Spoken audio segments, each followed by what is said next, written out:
Hello, today I'm speaking with Anton Kariagin, our Syngas technology advisor, which is basically like a global subject matter expert. Hi, Anton.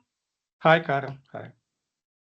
Anton, today I want to run through something that we spoke about recently, and that is silica poisoning from refractory.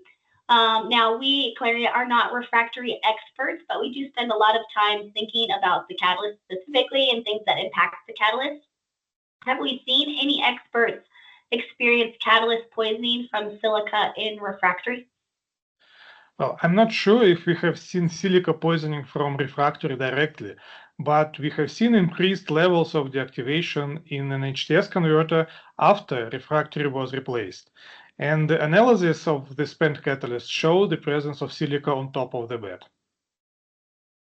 Interesting. I think that I often think about silica poisoning related to maybe using the wrong inert support balls and maybe the secondary reformer and silica leaching out.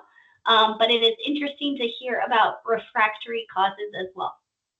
Yeah, that is just one example. And again, we are not refractory experts, but refractory quality does matter in protecting catalyst downstream. Absolutely, I agree. Thank you, Anton. Thank you, Karen.